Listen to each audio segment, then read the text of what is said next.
This is the journey to One Africa.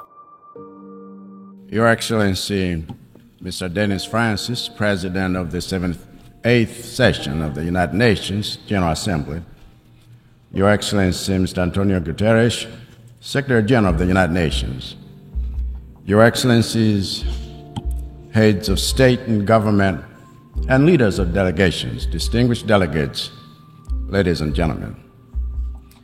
In less than 30 years, we will come to the halfway point of this century. And in less than 80 years, the 21st century will end. By that time, none of us will be president, and none of us will be alive.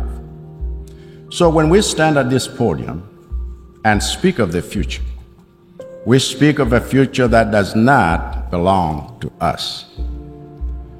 We speak of a future with sustainable development. We speak of a better world, not for us, but for our grandchildren and their children. And the decisions we make today, the actions we take each day, are what determine what kind of future we are creating for them. It is therefore not good enough to say that we must build trust in the world when we continue making decisions that undermine trust. It is not good enough to say that we want to reignite global solidarity when we continue to pick and choose whom we show solidarity with. It is not enough to say we want to move towards peace when our actions in other nations promote war and create the conditions for conflict. It is not good enough to say we want prosperity for all when our rules for trade and our financial systems are a recipe for deepening the poverty of other nations. Without changing our decisions, our positions, and our actions, the future we speak of today and the sustainable development we dream of achieving by 2030 will remain a reality on paper. And when it comes to urgent action, we must focus our attention, our energies, and our resources on the areas where we are falling behind. We must prioritize those places in the world that are most at risk of not achieving sustainability in any of the 17 SDGs. In the case of Malawi, the most pressing priorities are plain to see. As a nation, we took the SDGs and aligned our national aspirations to reflect them. So even though we have our sights set on the Malawi 2063 vision, we also created an implementation plan for the first 10 years that coincides with the decade of action on SDGs in the context of Agenda 2030. And our focus has already started yielding fruit, because in the past few years we have stayed on track with our quest to end hunger in line with SDG 2, to safeguard the good health and well-being of our citizens in line with SDG 3, to improve quality of education in line with SDG 4, to leverage Malawi's abundant water resources for better sanitation in line with SDG 6, and to promote life below water in line with SDG 14. Now, while we celebrate the progress we have made on these goals, with 7 years to go before the end of the decade of action on SDGs, we are not satisfied with seeing progress on only 5 out of 17 goals. In fact, not only do we need support with making gains in the areas where we are seeing little, but we even need urgent support We're safeguarding the gains we have made in the areas where we are doing well. In short, we need urgent support in building resilience to inoculate our economy against the adverse effects of shocks. In 12 months since the last time I stood here, Malawi has had the worst cholera outbreak in its history, killing more people than COVID. A consequence of the contamination of water bodies and systems suffered when cyclones Ana and Gombe hit us 6 months before. In that time, Malawi has also had a drought in its northern region, resulting in the loss of half of our maize and 80% of our rice in one of the most productive districts in our country. In that time, Malawi has also come under assault by the worst cyclone on record, as Freddie made landfall twice and left a trail of death and destruction like you can't believe, killing over 1,000, displacing over 500,000, and washing away homes, roads, and bridges, businesses, and fields of crops that are a source of livelihood for over 2 million people. So when I say that our SDGs are under threat, the threat is real, and it is already here. What Malawi needs, therefore, is decision and action. We need decision and action on the climate financing that has thus far been nothing more than a promissory note from the developed countries responsible for sourcing or resourcing our efforts for mitigation, adaptation, and most urgently, loss and damage. We need decision and action on debt.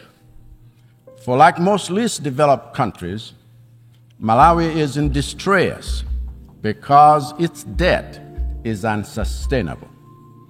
And so our call to action on behalf of all LDCs on this matter remains the same. Cancel the dates. Cancel the dates. Cancel the dates.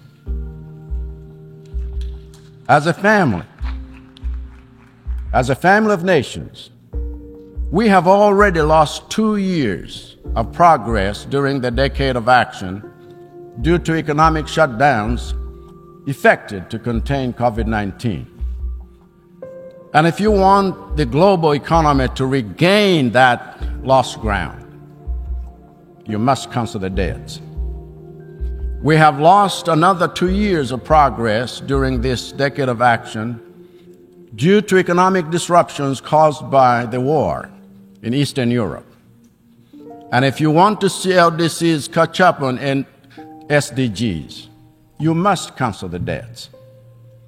That's a decision you can make today, an action you can take that would breathe oxygen into the suffocating economies of the global South. That's a decision you can make today so that the money being drained by servicing debts can go towards rebuilding roads, schools, hospitals, businesses, and livelihoods. For Malawi's part, we are committed to continue implementing reforms and policies aimed at building economic resilience against shocks. We are committed to continue engaging the United Nations and our development partners, both multilaterally as well as bilaterally, in mobilizing international support that goes beyond disaster management and seeks to build sustainability. We are committed to continue banging on the doors of financial institutions that remain too slow and too unresponsive and too rigid to address the existing financing gaps in the programs we have for achieving SDGs. We are committed to the principle of the UN Charter and to a rules-based international system, so long as we have the power to change the rules that have worked against us and held us back in terms of our development for decades. This is why Malawi strongly advocates for radical reform in the United Nations Security Council itself, whose very structure undermines the values of democracy, inclusivity, accountability, and trust. It is no accident that at this 78th session of the United Nations General Assembly, focused on rebuilding trust and solidarity, only one head of state from the permanent members of the UN Security Council showed up. That is not how you build trust. That is not how you show solidarity. That is not accountability. That is not leadership. As such, I believe President Biden said it so well here.